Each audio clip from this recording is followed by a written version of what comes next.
Assalamualaikum warahmatullahi wabarakatuh. Salam semangat untuk kita semua. Yang saya hormati dosen pengampu mata kuliah anti korupsi, Bapak Heridianto SPD MAG, dan semua teman-teman dari STAI Al-Usmani yang saya banggakan. Perkenalkan, nama saya Muhammad Afan Afandi dari Program Studi Manajemen Pendidikan Islam. Pada kesempatan hari ini saya akan menerangkan sebuah materi dengan judul Nilai dan Prinsip Anti Korupsi. Bismillahirrahmanirrahim. Langsung saja kita ke pembahasan pertama, yaitu nilai-nilai anti korupsi. Korupsi ini bisa terjadi karena dua faktor. Yang pertama yaitu faktor internal yang bisa timbul dari niat seseorang. Yang kedua yaitu faktor eksternal yang terjadi dengan adanya kesempatan. Adapun niat itu lebih terkait dengan faktor individu yang meliputi perilaku dan nilai-nilai yang dianut seperti kebiasaan dan kebutuhan.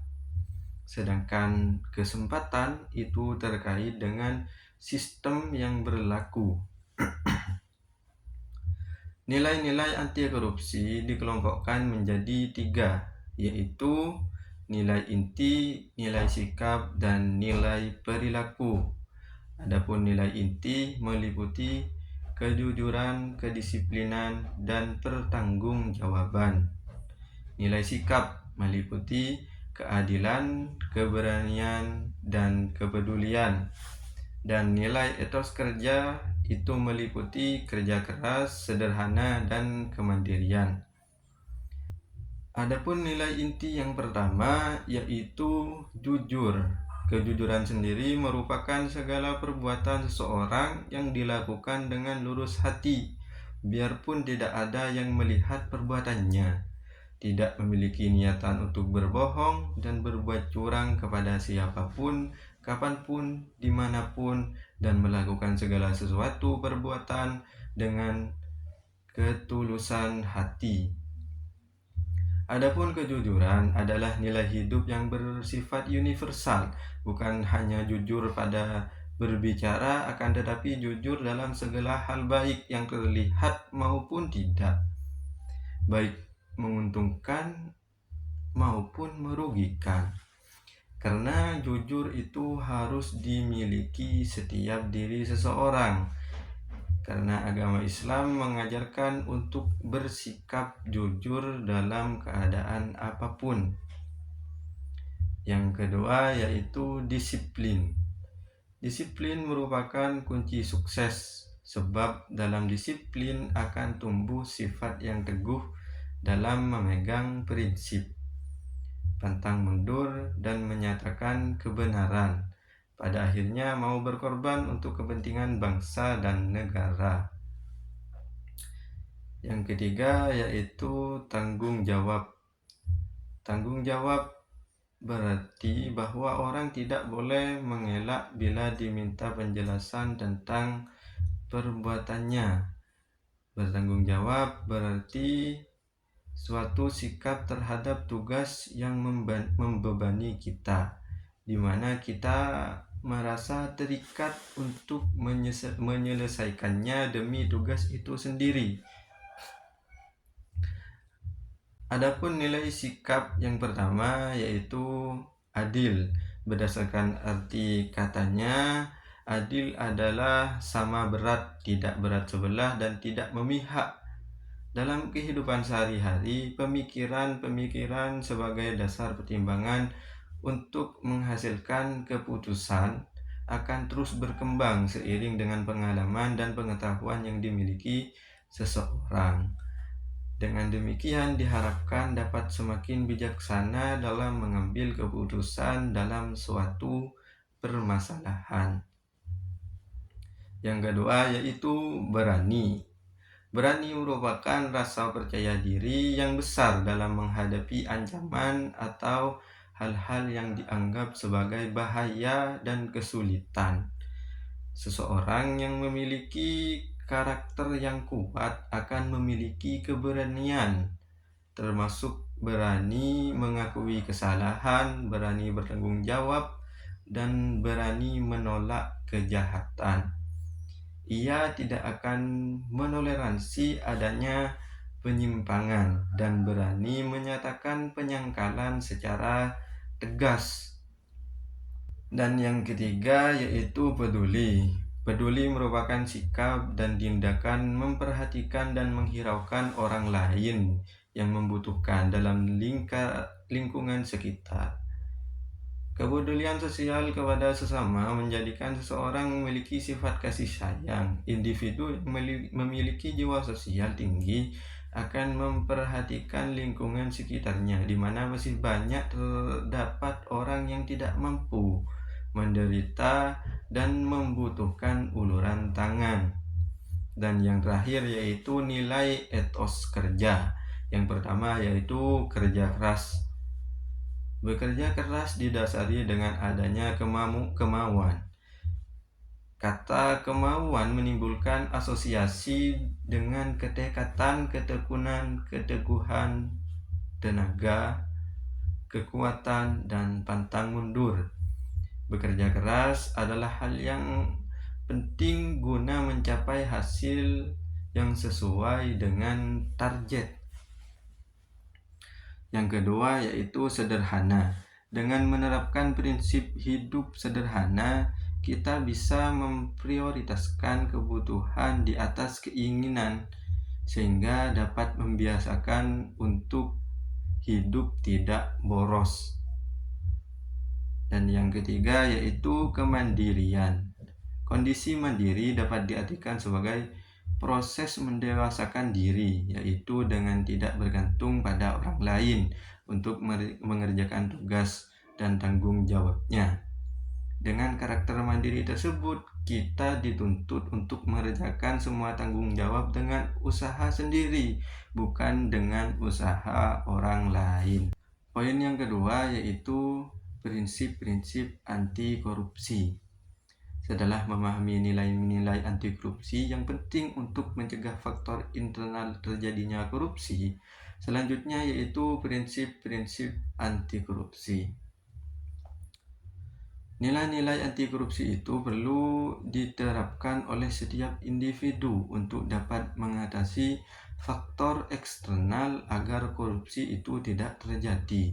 Untuk mencegah terjadinya faktor eksternal, selain memiliki nilai-nilai anti korupsi, setiap individu perlu memahami dengan mendalam prinsip-prinsip anti korupsi, yaitu akuntabilitas, transparansi, kewajaran, kebijakan, dan kontrol kebijakan dalam suatu organisasi atau institusi ataupun masyarakat. Oleh karena itu, hubungan antara prinsip-prinsip dan nilai-nilai anti korupsi merupakan suatu kesatuan yang tidak dapat dipisahkan. Adapun hal-hal yang perlu difahami dengan mendalam prinsip-prinsip anti korupsi yaitu 1. Akuntabilitas. Akuntabilitas merupakan kesesuaian antara aturan dan pelaksanaan kerja semua lembaga, mempertanggungjawabkan kinerja sesuai aturan main, baik dalam bentuk konvensi maupun konstitusi. Dalam pelaksanaannya, akuntabilitas harus dapat diukur dan dipertanggungjawabkan melalui mekanisme pelaporan dan pertanggungjawaban atas semua kegiatan yang dilakukan. Yang kedua yaitu transparansi. Prinsip-prinsip transparansi ini penting karena pemberantasan korupsi dimulai dari transparansi dan mengharuskan semua proses kebijakan dilakukan secara terbuka sehingga segala bentuk penyimpangan dapat diketahui oleh publik. Yang ketiga yaitu kewajaran. Prinsip ini ditujukan untuk mencegah terjadinya manipulasi ketidakwajaran dalam penganggaran, baik dalam bentuk markup atau ketidakwajaran lainnya. Yang keempat yaitu kebijakan. Berperan untuk mengatur tata instruksi agar tidak terjadi penyimpangan yang dapat merugikan negara dan masyarakat. Kebijakan anti korupsi tidak selalu identik dengan undang-undang anti korupsi, namun bisa berupa undang-undang kebebasan mengakses informasi, undang-undang desentralisasi, undang-undang anti monopoli, maupun lainnya yang dapat memudahkan masyarakat mengetahui sekaligus mengontrol terhadap kinerja dan penggunaan anggaran negara oleh para pejabat negara. Yang kelima yaitu kontrol kebijakan, merupakan upaya agar kebijakan yang dibuat betul-betul efektif dan mengeliminasi semua bentuk korupsi. Kontrol kebijakan berupa partisipasi, yaitu melakukan kontrol terhadap kebijakan dengan ikut serta dalam menyusun dan melaksanakannya. Dan kontrol kebijakan berupa oposisi, yaitu mengontrol dengan menawarkan alternatif kebijakan baru yang dianggap lebih layak. Sedangkan kontrol kebijakan berupa revolusi, yaitu mengontrol dengan mengganti kebijakan yang dianggap tidak sesuai. Poin yang terakhir yaitu integritas. Integritas ialah sesuatu yang tidak berhubungan langsung dengan kelompok, melainkan dengan individu. Kejujuran, keandalan, kesetiaan, kesederhanaan, dan rasa tanggung jawab adalah beberapa kualitas yang harus dimiliki seseorang. Integritas bukan hanya sekedar bicara, pemanis retorika, tetapi juga sebuah tindakan.